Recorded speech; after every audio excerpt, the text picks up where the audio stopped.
কেউ যদি আপনাকে অপমান করে, ছোট করার চেষ্টা করে, টেনে নিচে নামানোর চেষ্টা করে জীবনে, আপনি মুস্কি হেসে বুঝে নিবেন, মেজাজটা গরম না করে স্থির থাকবেন।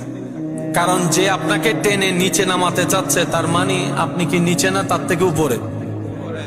আপনি উপরে আছেন বলে তো সে আপনাকে টেনে নিচে নামাচ্ছে, কারণ সে আপনার নিচে।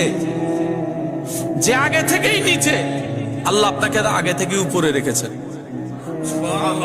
আপনার মকাম মর্যাদা তার থেকে উপরে বলেই তো সে আপনাকে টেনে নিজের জায়গায় নামাতে চাচ্ছে। মন ছোট করার তো কিছু নাই। মনে রাখবেন, বান্দা যখন টেনে নিচে নামাতে চায়, রহমান তখন দয়া করে সে বান্দাকে আরো উপরে তুলে দেয়। কোন বান্দা যদি কোনো বান্দার ইজ্জতের উপর হামলা করে, আল্লাহ তাআলা দয়া করে সেই বান্দার ইজ্জতটাকে আরো বাড়িয়ে দেয়। যে ইজ্জতে হামলা করে, আল্লাহ তাআলা তার মাটির তলের খবরও সবার সামনে প্রকাশ করে দেয়। এটা মাথায় রাখবেন। খাওয়াইলে কমে না, রিজিক বেড়ে যায়। রিজিক মানে শুধু খাবার নয়, সুস্থতা রিজিকের অংশ।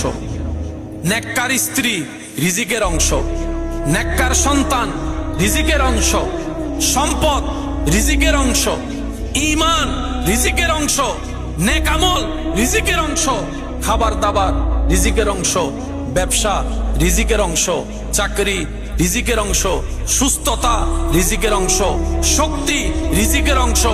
সমস্ত কিছুই আল্লাহর নিয়ামত, কল্যাণকর, সবগুলাই রিজিকের অংশ। আর সেই রিজিক বাড়ে কখন, আরো সুন্দর হয় কখন? বান্দা যখন অল্প পেয়ে রবের দরবারে সিজদা করে, হাসি মুখে শুকরিয়া করে, লা ইন শাকারতুম লা আযীদান্নাকুম। রব্বুল আলামিন নিয়ামতের উপর নিয়ামত আরো বাড়িয়ে দেয়, বলেন সুবহানাল্লাহ।